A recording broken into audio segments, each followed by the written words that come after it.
Welcome to BIMS Dives. I'm Dr. Tiara Moore, founder and CEO of Black and Marine Science. And today we're diving into funding ocean research with Dr. Brandon Jones. The conversation will be moderated by our Chief Relations Officer, Kris Howard, and our Chief Management Officer, Alex Troutman. Dr. Jones is the Program Director for Education and Broadening Participation Efforts in the National Science Foundation's Directorate for Geosciences. At NSF, he oversees programs that focuses on undergraduate and graduate workforce preparation for the geosciences and supports initiatives related to increasing diversity and enhancing inclusion and belonging in STEM. And we are so excited to dive into funding ocean research now. He's going to tell us where the money resides, y'all, to get our research done and a little bit more about his background. If you have any questions, please put them in the chat and we will answer those towards the end. All right, Alex, I'll hand it to you. Thanks. All right, Dr. Jones, it's good to have you. For the first question, as a program director at the National Science Foundation, what does funding ocean research mean to you? Yeah, well, first let me say thank you for the invitation, and it's an honor to be here. And hello to everyone out there and those that are joining.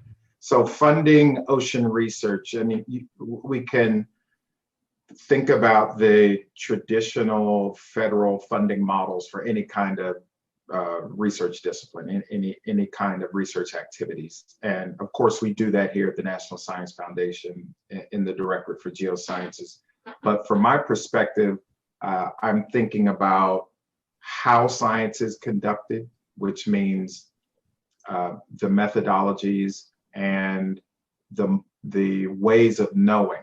So outside of the traditional European model of conducting research that's only about 500 years old, what about the 5,000-year-old ways of knowing from Native and Indigenous scholars, or the 10,000-year-old ways of knowing from West African communities who've been monitoring natural and physical phenomena for millennia?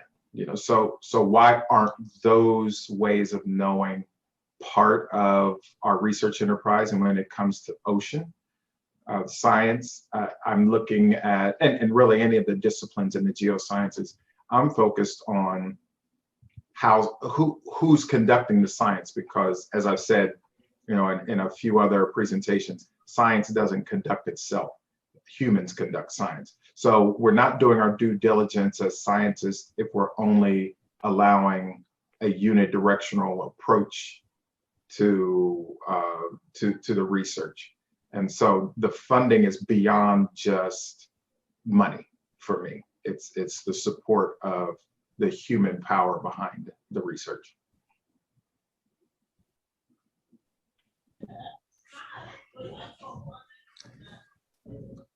Yes, great answer to that question there. So like Alex had mentioned earlier, you are the program director for NSF. Could you please tell us a little bit about your background and how it led you to that position you're in today? Yeah, so I'm originally from southwestern Ohio, so not much ocean going on over there. But when I was growing up, I had dreams of oceanography. I don't know, early on. Just thought about the ocean, always thought it was fascinating, etc. So there were two signals that I received that kind of pushed me along my way in fulfilling that dream of being a marine scientist. One was internal, which was my family, and mainly my grandparents, who took me fishing all around Ohio and places like that. And so I used to always think about the fish and other organisms I would catch or find in streams and lakes, and I would wonder, wow, I wonder what's in the ocean. If I'm finding this kind of life in these small bodies of water, which I thought were really big at the time, but I knew the ocean was just vast. And so I wondered about that. The external signal came from a show. I wondered about that. The external signal, well, Jacques Cousteau was the scuba diver who had a show that used to come on the National Geographic Channel way back then. And he took a camera crew with him and his scuba team all around the world, and they would do these scuba diving expeditions in these exotic locations. And they would the different kinds of fish and the corals and all the different types of crustaceans and life and everything. So that really was a link to the potential or possibility for me. That put the vision out there for me. Like, okay, that's what it looks like. That's what it is. And I've had this experience with these bodies of water. So now I gotta do what I need to do to make it to the ocean. And so I did that after I finished high school. Went to undergrad at an HBCU, the Lincoln University in Pennsylvania. No geoscience programs there at the time. I was a biology honor student, so I was put into the pre-med track. And that's one of the issues we got to really look at with our HBCUs is what kind of earth system science programming exists outside of, say, ag, or in some cases, like at Hampton or Savannah State, there's some ocean programs, or at Tennessee State or Jackson State, there's an atmospheric program, A&T as well. But we're talking, that's leaving out, 85, 90 of the other institutions. So at Howard as well, a big atmospheric program at Howard. But anyway, I was fortunate to have an advisor at Lincoln who was a marine scientist. And so that's how I got my experience with doing some research for him and with him. And from there, went to graduate school at Delaware. And I will say, the first time I was at Delaware, I got my master's degree, and I realized that I wasn't ready to move on to a PhD, even though I liked science. It just wasn't ready for that full-on academic experience. And so I ended up teaching high school for 5 years in Maryland. And after teaching high school, I went back to Delaware, more mature, a little older, ready, and finished my PhD. And after that, I ended up doing a 1 year, you could call it a policy postdoc at the EPA in DC, Environmental Protection Agency. And I ended up getting hired there after 1 year.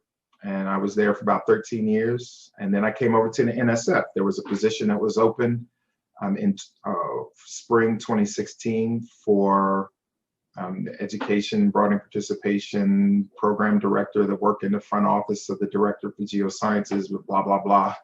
And that's how I ended up at NSF, and that's where I am now. So that's the short story. Thank you for that. I grew up fishing with my family also. That's how I also found my love for the ocean.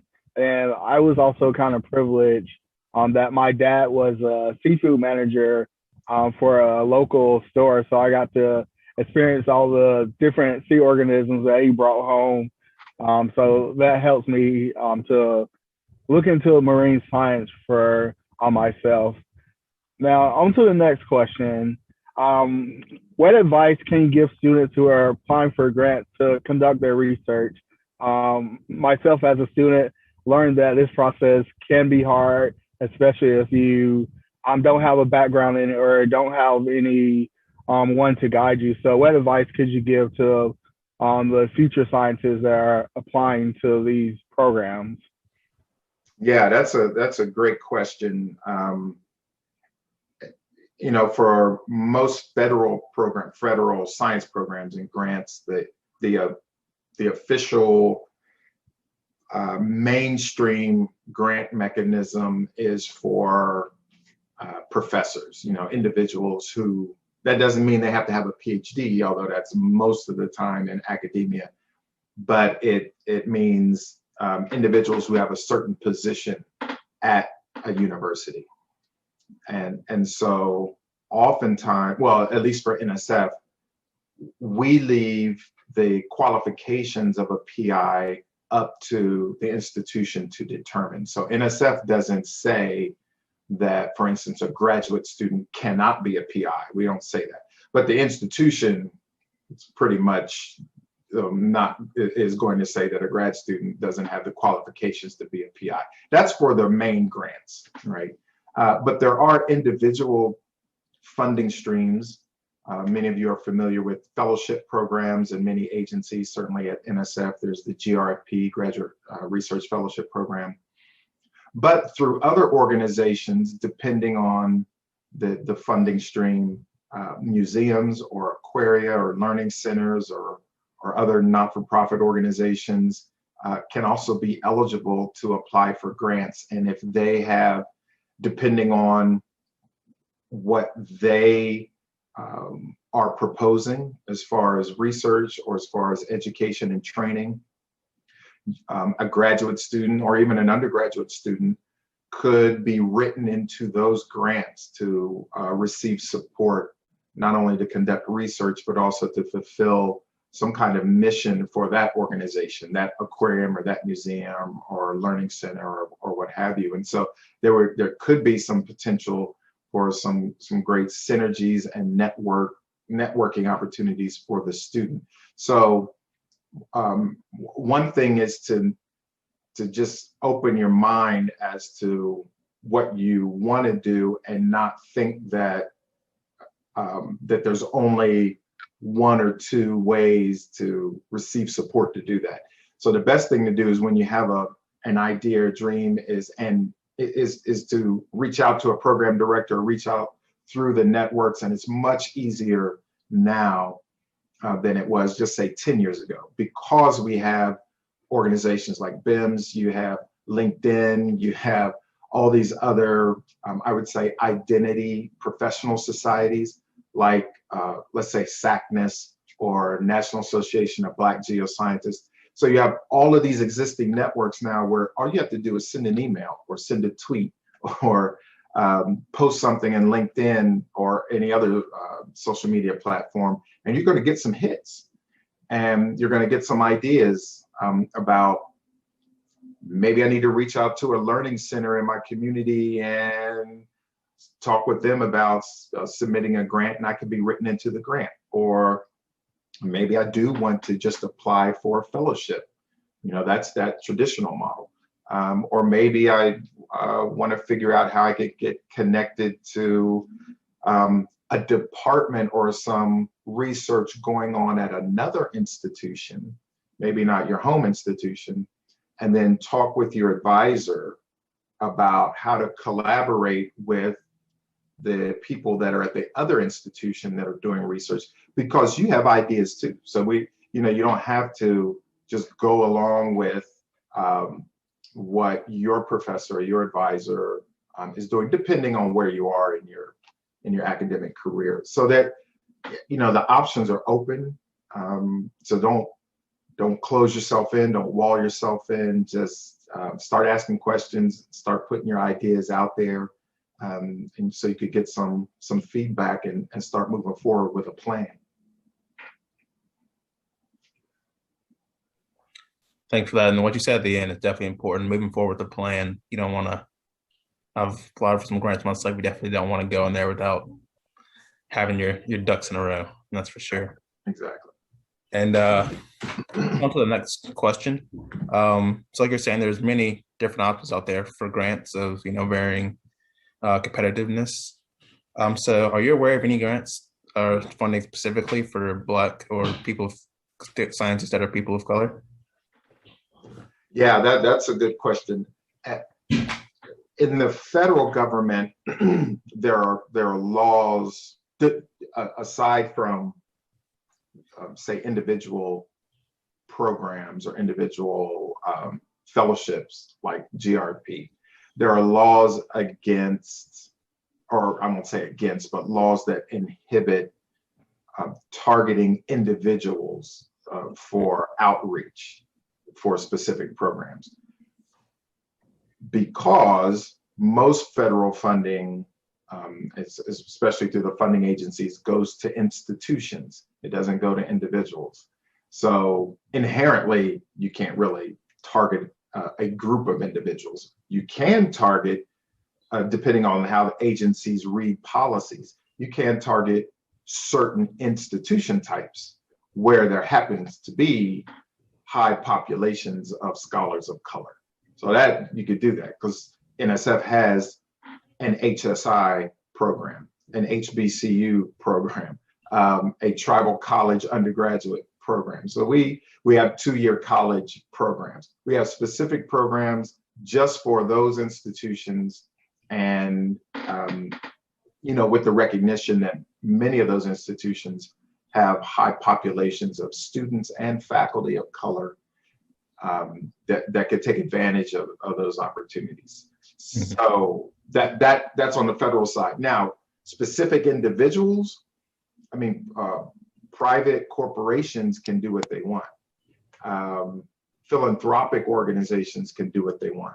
Nonprofit organizations like professional societies, if they give grants or support or something like that, they can do what they want. They're not inhibited by law like the federal government is, because we're funded by taxpayer dollars. So that's the main reason we can't just target individuals.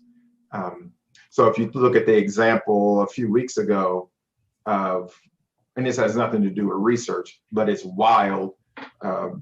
It's just a wild example of where we are today. Jeff Bezos gives all this money to Van Jones and says, I'm giving him, I don't know how many, it was millions of dollars or something, and he could do what he wants with it. Yeah, at least that's what was reported in the news as to the quote. So, a billionaire can do that. And through his philanthropic organization, they can do what they want. So it might be worth even, figuring out how to expand your networks into that realm. Also, it's wide open. Yeah, and to kind of a follow up on that last question there is, so what are some ways that, like, the awareness for some of these grants and funding programs for underrepresented scientists, like do you have any advice for young scientists going out to try to find some of these opportunities? Yeah, I'd probably give the same advice that I would give to folks in many of these universities that have said over the years that they just can't find students of color. So I'm going to give the same advice to you all as I would say to them. Stop fishing in the same pond. If you keep going to the same places, you can't come back to me and say, well, I can't find any. Did you do your due diligence as a scientist and explore all options? Then I'm not trying to hear it. So that's the same kind of advice. And what Alex and I were just talking about with the fishing and our experiences growing up with learning about the different organisms from, in Alex's case, it was seafood. In my case, it was freshwater. But you fish in a stream, you're going to find something different than in a pond, and something different than in a lake, and something different in Lake Erie as one of the Great Lakes. So I would say, don't limit yourself to just looking for federal funding. But again, leverage your networks, social media platforms, and do some research on the potential or the possibility for all different types of support. And one thing you could think about, and people have been doing this isn't new, people have been doing this for some time, is cobbling together different streams of funding to support you in what you're doing. You may have one stream that's the major one, but then you have these others that are going to help you with travel to conferences, and maybe you have another one that helps you with I don't know, depending on where you are in your academic training, fees or equipment. If you're doing with ocean science, it's a little different. But if you have colleagues who are doing solid earth science, they need equipment to go out in the field. So you need equipment to do ocean research as well on vessels, and lots of times expensive equipment. So yeah, I would just suggest be innovative, leverage your networks, and if you have a crazy idea about, I wonder if such and such, if so and so would give me money to do whatever.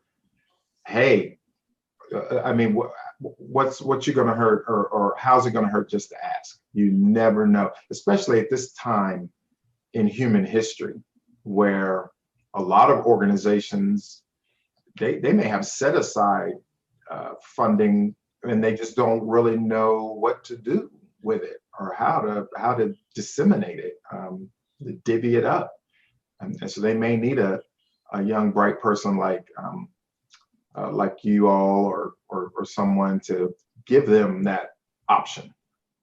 So yeah, I always say the worst thing someone can do is say no. So that's might it. as well ask. Might as well.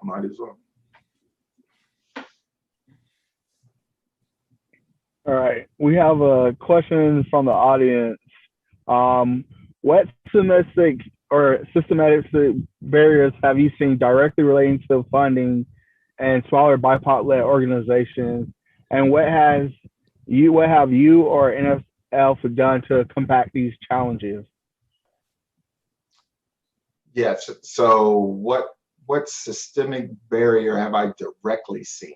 And you're saying relating to funding of smaller BIPOC-led organizations? Okay. I would say in the federal world that I live in and work in, that, for instance, review panels could be an issue. So when proposals come in, who from the community, what experts from the community are the ones responsible for rating, reviewing, and providing comment and input to these proposals. So that could be, and if you have a program director who really relies heavily, even though the decision is on NSF, and we do take all reviews from the community, we incorporate those into our decision, but reviewers don't make decisions for us. But there are certain cases where the expertise in the community is such that we do rely heavily on that expertise. But anyway, review panels can have some power there, and you have to be intentional as a program director, and this is a way to correct that, is to have diverse panels.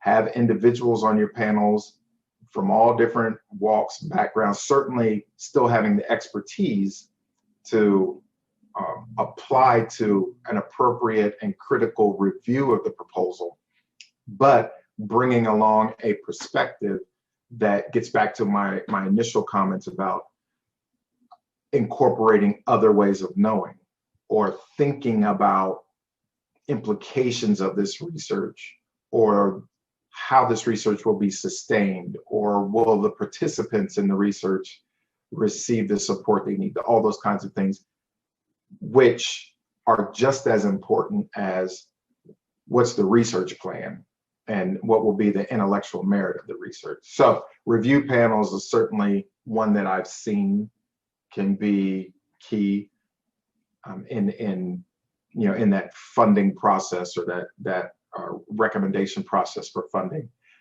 On the publication side of things, I would say editors and editorial boards at publishing houses, or in certain journals and things of that nature for books and articles and publications. Who are the editors, and what are they saying about the article that's being written, the research that's being conducted. I have heard and I've seen editors push back on Native and Indigenous scientists who did wonderful research, high caliber research, but because they were incorporating traditional ecological knowledge, the editor was like, this isn't real science. So then they don't get published. So then that, in the traditional model of tenure and promotion in the academy, publications are one of those main currencies. So you have an editor that's not going to let you get published, so you see what happens, right? So we have to, because it's systemic, to your point, Alex, we don't have the luxury of just one approach to fix this. It's got to be all throughout the entire system, not just the professors and advisors and deans and chairs and review panels, but editors, individuals who are program directors, those individuals that come, for instance, to NSF from universities as rotators, and those are professors or researchers or scientists that come to NSF and serve as program directors for 1 or 2 or 3 years. And that's important because they're the program directors at NSF have the most power. You heard it here from me. We have a lot of power. We get to create the review panels. We get to write the solicitations. We get to decide where the funding goes. Of all the positions at NSF, program directors have a lot of power. And if you have rotators that are coming in from institutions that aren't diverse, or those rotators haven't had experiences with scholars of color, or even thinking about other ways of approaching science, or I won't say other ways, but multiple ways of approaching science, and they're trained in the traditional, then you're going to get the traditional products out of them. And so there are lots of places where we could start to pull on levers in the system to get the change we need.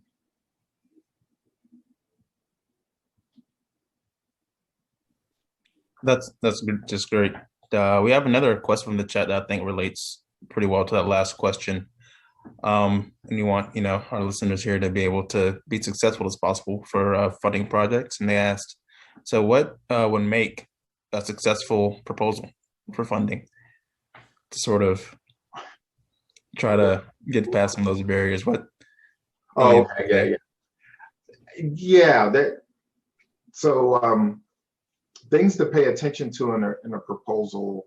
Well, first off, I would say anything that you write, an application for a fellowship, an application for a job, a proposal for a grant, whatever, always, yes, you do your due diligence, you do your research, you write it up, proofread, etc. And you have lots of tools online now that help you with the structure and all those kinds of things. But you always want to have some folks that are in your circle read it before you submit. And you want to have multiple people read it. You want your circle to serve as a critical review panel or an editorial board, because that safe space and the safe input is a better place to receive the criticism or the input than to just put it out there for the world to chew it up. And so that's the first thing I would say. You make sure you want to do that. When you're applying, or when you're submitting a proposal or applying for a fellowship or something like that, you want to make sure that you are paying attention to the details in the description, in the solicitation.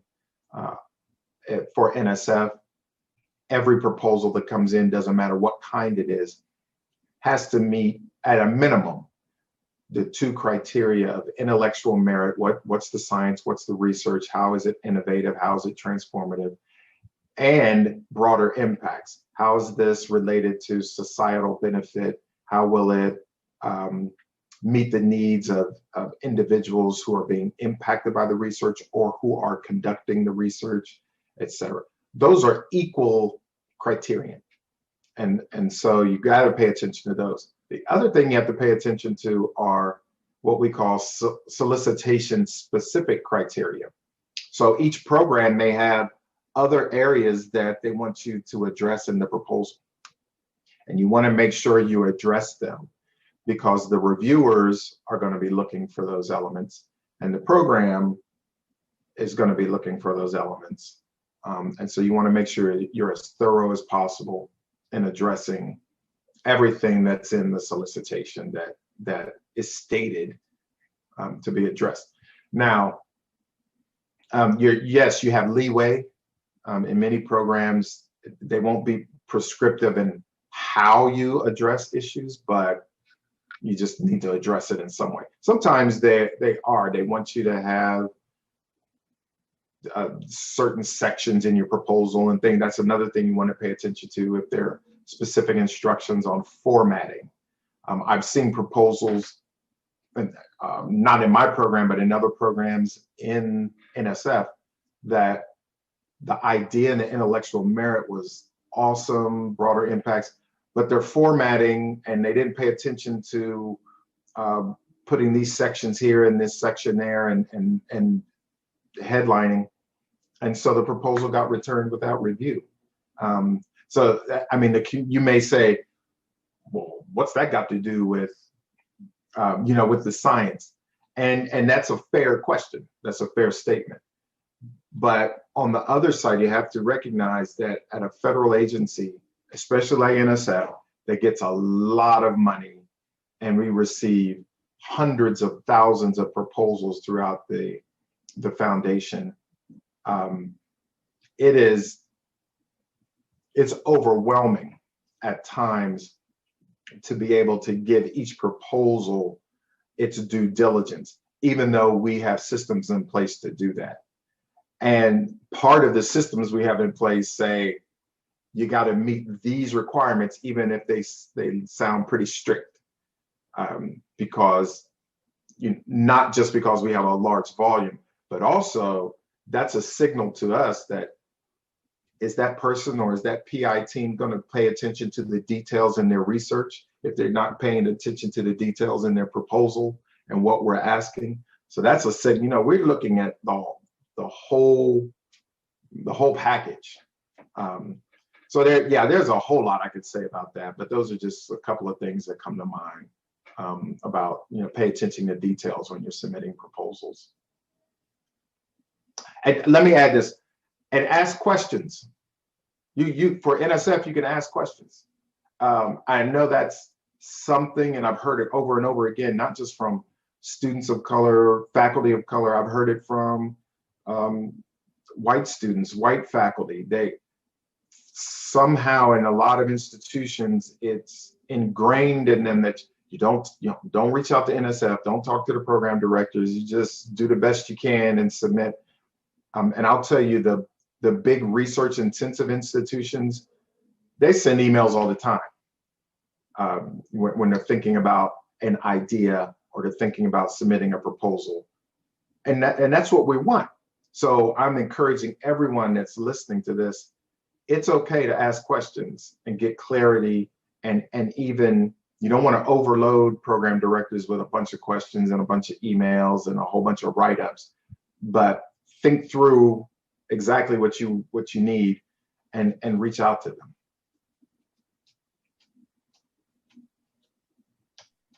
Thank you for that. I would say for me, applying for or submitting a proposal is similar to applying for a job. You got to be very detail oriented. You want to list the skills, what the job is asking for, and just like you want to list what the proposal is asking for. So that's the way that I kind of looked at my proposal as I was applying for funding, was like I was applying to the job. Like, you don't want to limit yourself by not listing any skills that they ask for and you have them. So that's kind of what I got from my proposal applying experience. Moving on to the next question. For me, like, I've been working in the employment field as a marine scientist for several years now. And throughout my experience, many times I have been one of few people of colors, or many times the only person of color. Would you say that career opportunities in the field of ocean science are increasing or decreasing? And do you think the funding plays a role in that increase or the decrease? Yeah, I don't. So according to the projections, and I'm thinking mainly of the recent reports, of geoscience workforce projections. And geoscience is defined as any of those Earth system sciences, which includes oceanography and related marine sciences. For the last, I'd say, handful, if not more years,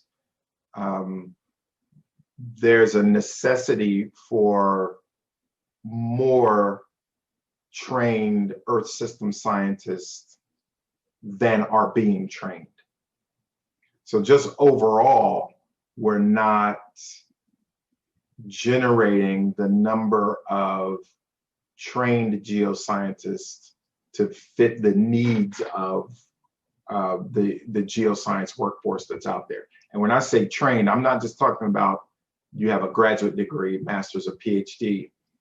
We're talking from associate's degree to bachelor's degree or what have you, some kind of, because the types of job, and this gets to your question more directly, Alex, the types of jobs in the ocean sciences are broad. Okay, so it's not just I need a PhD because I want to conduct research. I want to do research on whales, that's the, or dolphins, or seals or something. There are, or even if you get down to biological oceanography, chemical, physical, marine geology, geophysics, what have you. We need ocean engineers, and you don't need a PhD to be a certified engineer, or licensed engineer, I should say. You get that with a master's degree. With the number of, what do they call them? I don't want to say unmanned, and that's not the correct term anymore. But with the number of remotely operated, vehicles in the water now, drones, not just air, but also ocean going. You need engineers, you need computer scientists, you need data scientists, you need electricians, you need mathematicians for the guidance systems, GPS, etc. So yes, some of that maybe you need a PhD, but you could also work for a company that's developing these and apply bachelor's or master's level set of skills for that. We need people in policy. And you don't need you could watch any C-SPAN video of Congress and you will quickly see that you don't need a PhD to be in Congress. I'm not going to get real political right now, but you could tell by what goes on. That's not fair, but there aren't a lot of PhDs in Congress, and we're talking over, 540 something, whatever the number is, 100 senators and 500 and something, or 400 and something reps or whatever. Not many of them have PhDs. As a matter of fact, the majority don't. There's only a few medical doctors. Okay, so we need people with the training and the skill set in all different sectors. And so when you're thinking of, you could work at Ocean Conservancy, all kinds of positions there. You could work at other, organizations like not-for-profit organizations that have a focus on the ocean. You could work at the Pew Charitable Trust. And you could work at a federal agency and be a program analyst, depending on what agency is that has ocean programs, opportunities at NOAA, et cetera. So anyway, again, don't pigeonhole yourself into thinking or to even allow someone to push you or make you feel guilty that you need to keep going in this specific track and through academia to get a master's or get a PhD. It's this PhD thing. Because honestly, the higher you go in any organization, the less flexibility you have. So if you move up into management, middle management, you don't have as much flexibility up there because you're closest to the top and you have to toe the company line or the federal line or the agency line or the institution's line or whatever.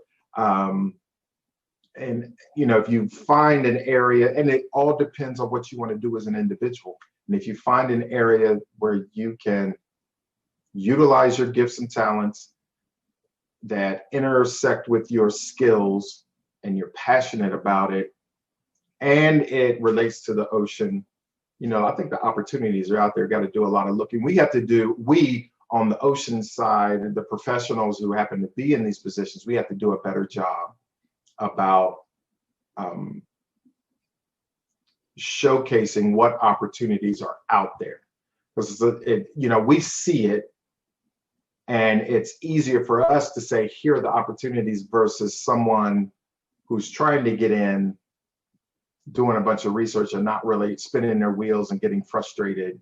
So we got to do a way better job. And that's one of the issues with geosciences. And I'll close with this, Earth system science careers. One of the main issues is there isn't a direct link to careers from geoscience disciplines. We went through the K through 12 system, chemistry, physics, and biology. That was the main science. That's just about the main science for anybody that comes through the systems in the US and the education systems. Well, physics and chemistry, you automatically, it's engineering, automatically, biology and chemistry, it's medical, it's health. You see electricians, you see the direct connections, and they're there, even through the media. But when you talk about Earth system science, what do you do? What can I do? How can I? So we got to do a better job of making those connections, so that there's a demand for people to want to have that content and learn about it. And I completely agree. There's definitely a disconnect between the positions that are out there and then what's known to the general public. And I'm just glad to hear you just mention some of those positions as you were talking, because that's something we always say, and like to hear our guests reiterate that, you can be involved in marine science and not even, touch the field at all.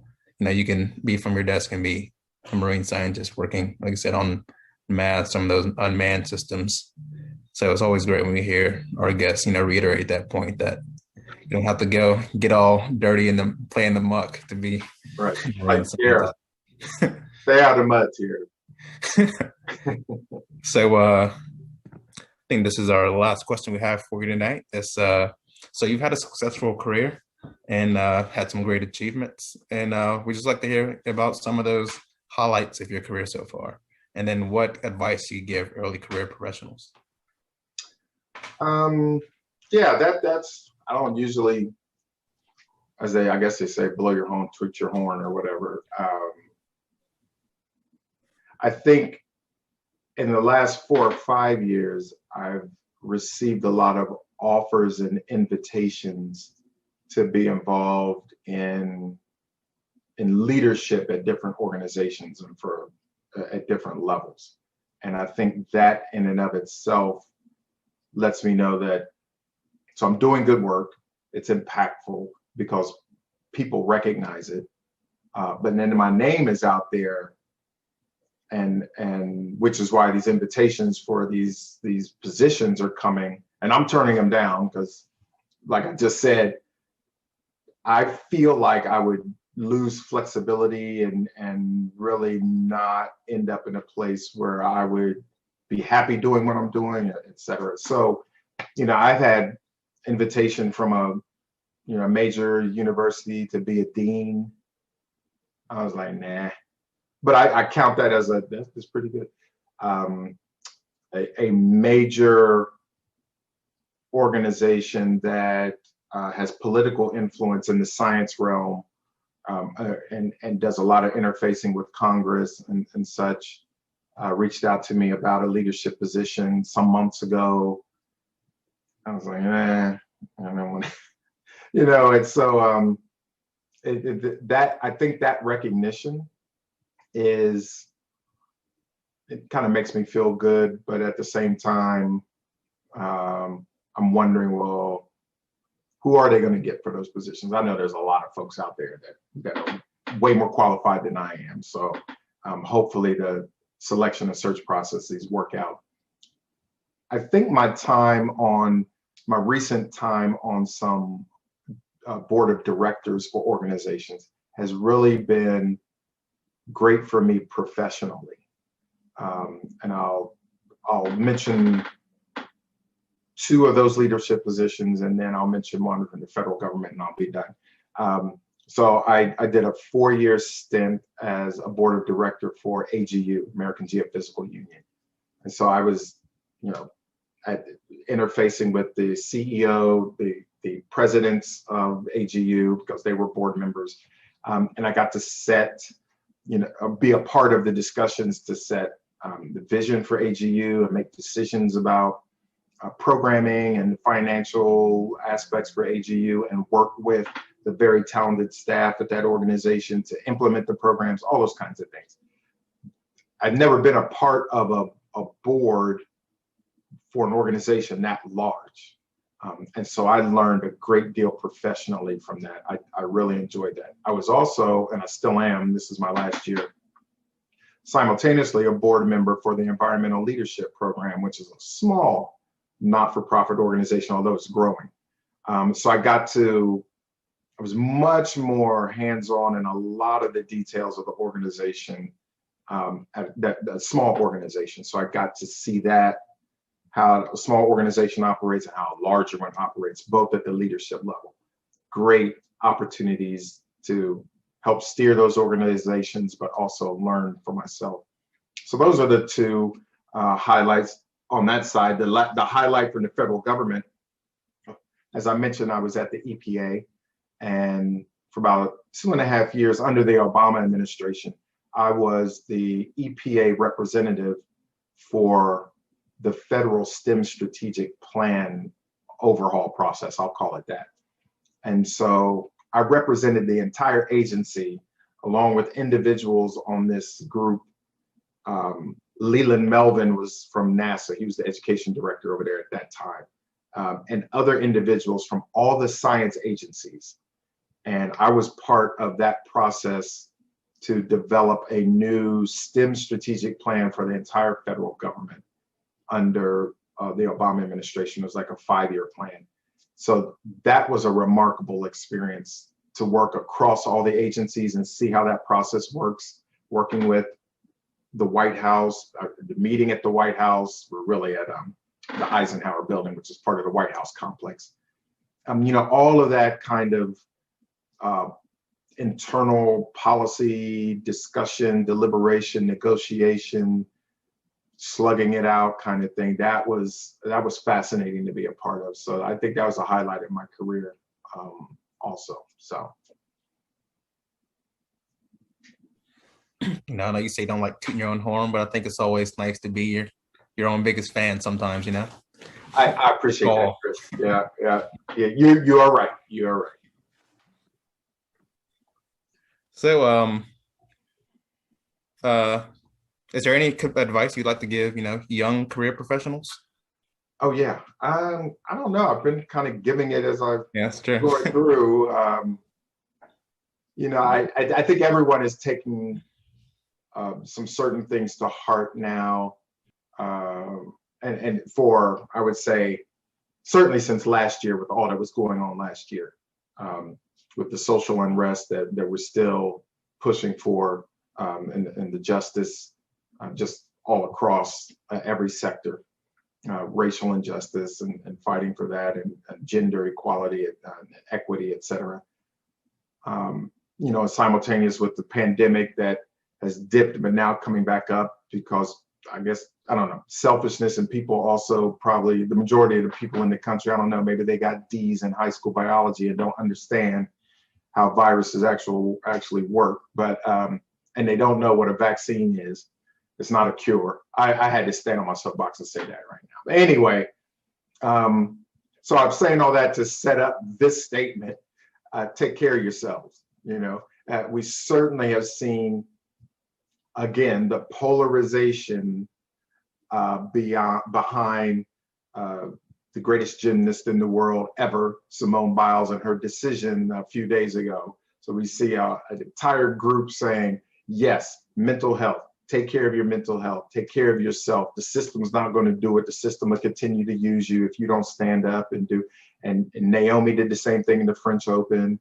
And we could argue that Sha'Carri Richardson, in another way, was taking care of herself because of the news that she received in the horrible news in such a horrible way, you know. So so take care of yourselves. Take care of yourselves. You know, you need a circle. You need people in your corner. You need cohorts. You need friends. You need a community that allows you to have a space to scream, holler, cuss, fuss, vent, throw ideas around, you know, just relax, just be yourself.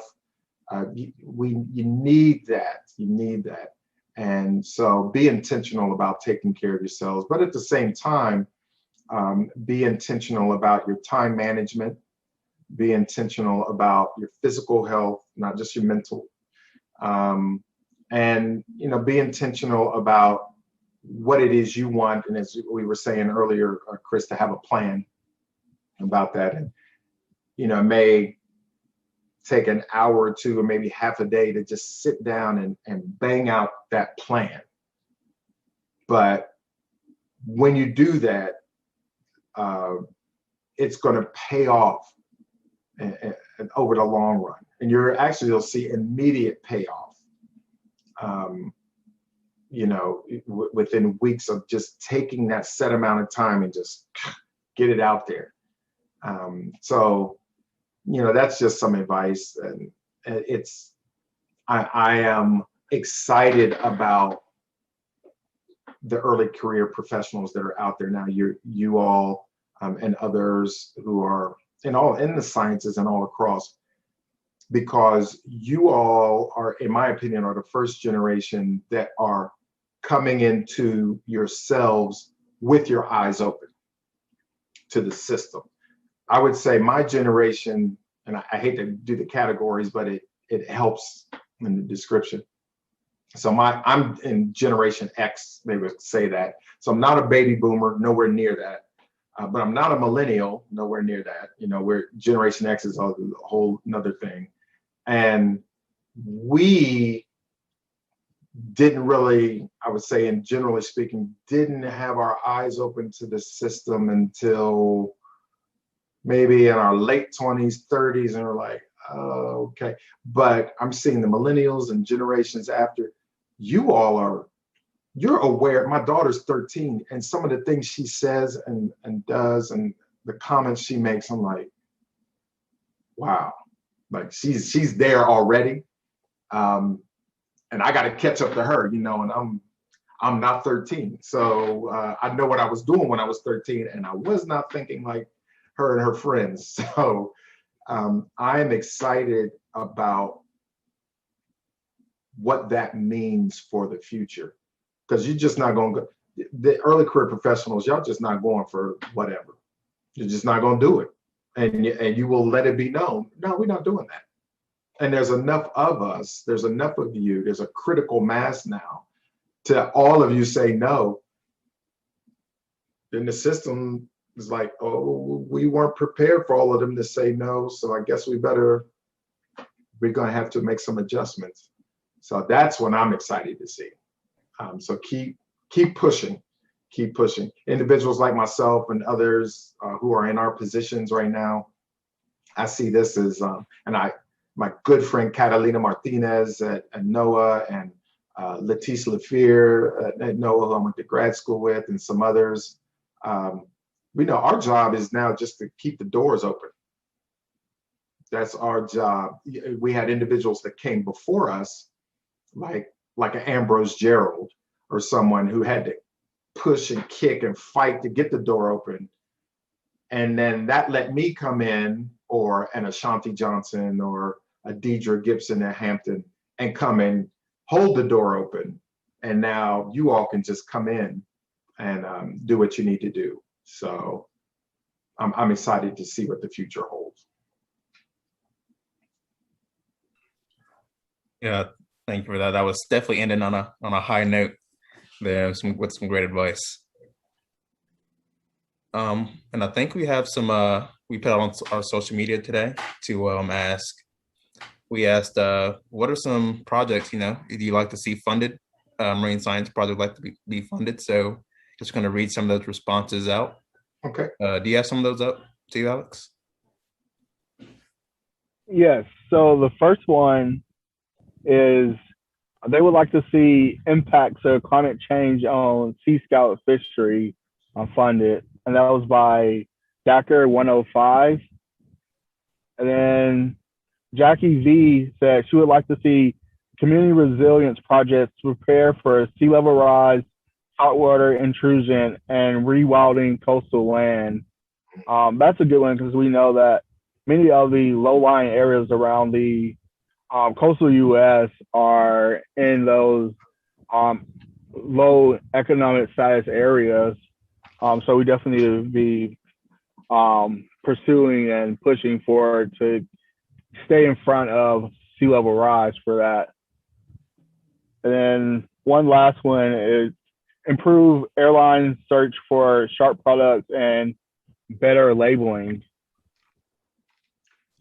What's the improve?